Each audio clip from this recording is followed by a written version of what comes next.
new Thunder head coach, Mark Daigneault. Congratulations.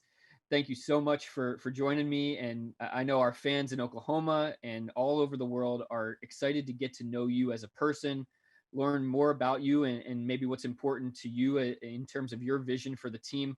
And so let's start big picture. Just how does this feel to have the opportunity to be the Thunder's head coach after the time that you spent with the organization thus far? Yeah, I mean, it's incredible. I'm so excited, and I'm so grateful. I'm just like overwhelmed with honor. To be able to do this for so many reasons, but uh, none bigger than the fact that I get to continue to come to work here in an organization with a group of people that inspire me and that have elevated me. To this position. I honestly feel like it's with the support of everybody in this organization that I was able to grow to the point where I could assume a responsibility like this. And I'm looking forward to trying to deliver on that with the people that I work with every day, from the staff to the coaching staff to the players. I remember back in 2014 when you were hired to lead the OKC Blue, you told me you're only as good as your experiences and the people that you're around.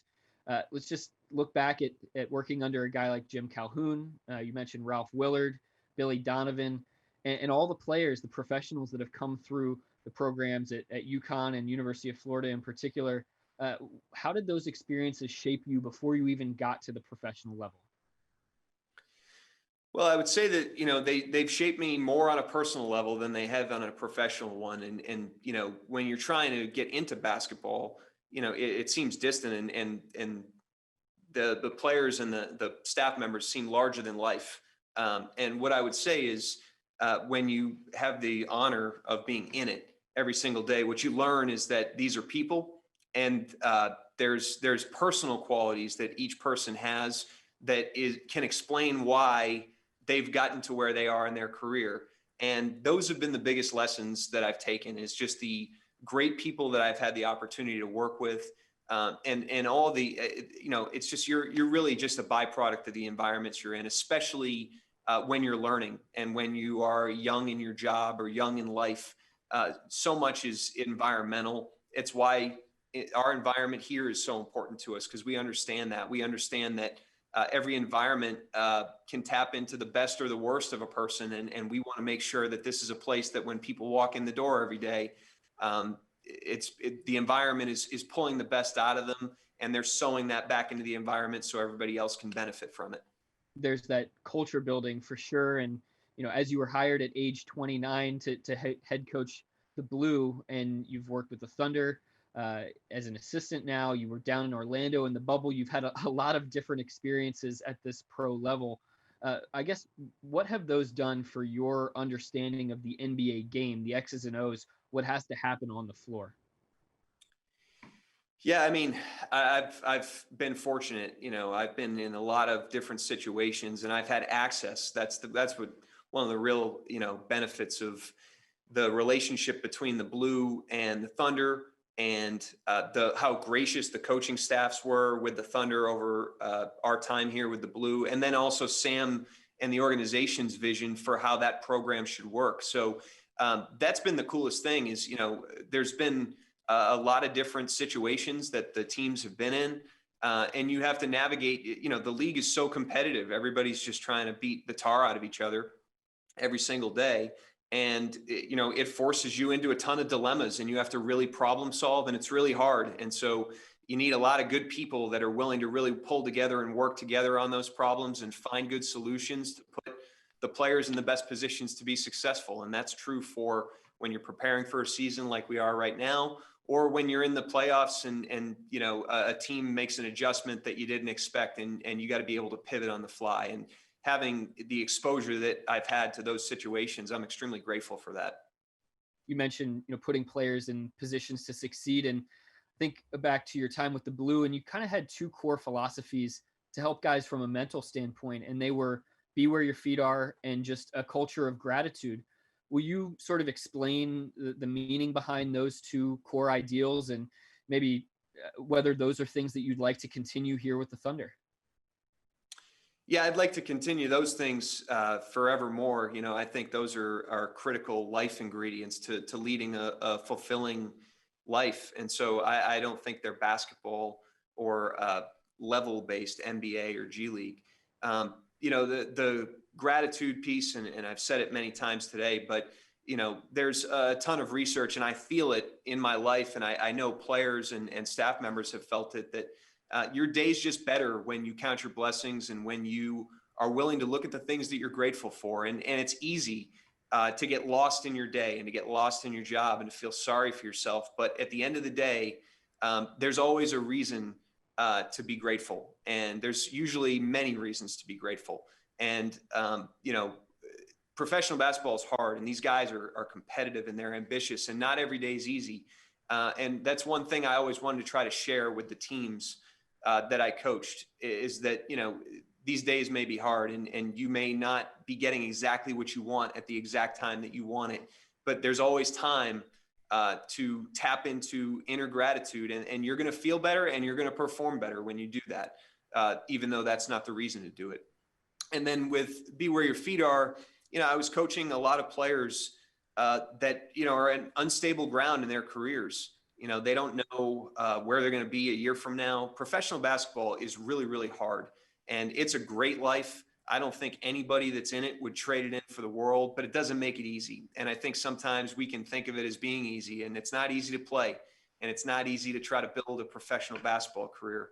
And there's a lot of anxiety. There's a lot of uncertainty, and players, you know, feel that. They're all human, and there's a lot of ups and downs emotionally in their career. And one thing I just always try to do with teams was try to root everybody back into the moment.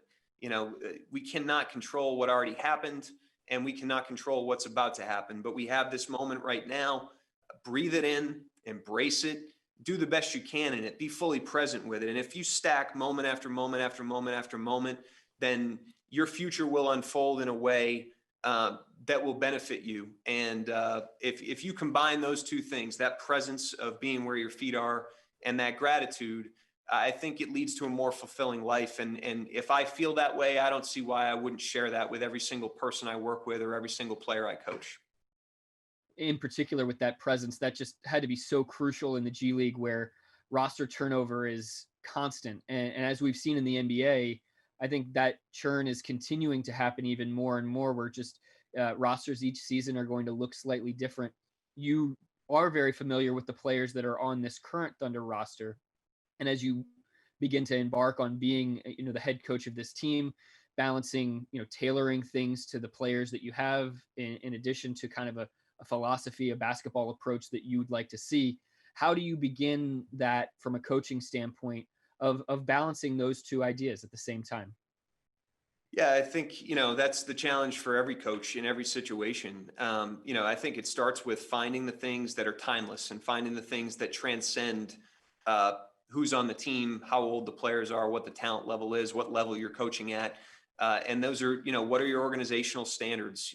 Like I mentioned many times today, you know, you have to have standards that everyone is willing to subscribe to in order to maximize your environment, and communicating those in a way where everybody understands why they exist. And then, you know, you want to have a competitive team.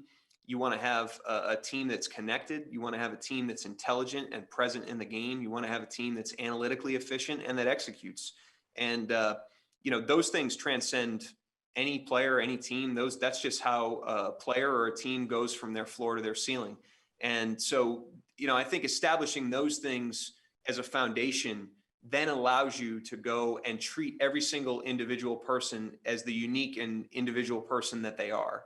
And, you know, like I said, have such admiration for the players on this team. I had an incredible experience this past season, and it was mainly because of the players that we had. We had an unbelievable blend of players with tremendous experiences that have proven everything they need to prove in the NBA. And then a group of young players that are fighting their way and incredibly hungry and ambitious and competitive.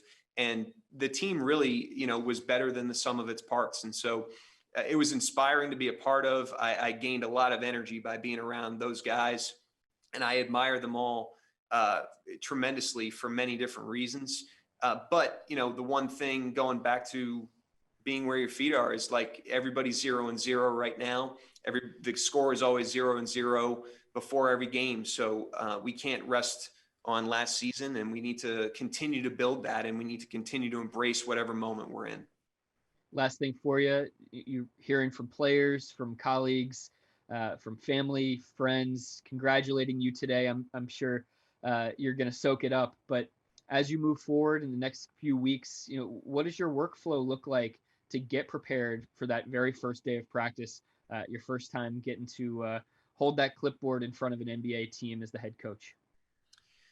Yeah, I mean, it's there'll be some balls in the air for sure, but it's developing a dialogue with the players and kind of checking in on them and reconnecting with them and seeing where they're at and what their plans are leading into training camp. It's reconnecting with the larger organization.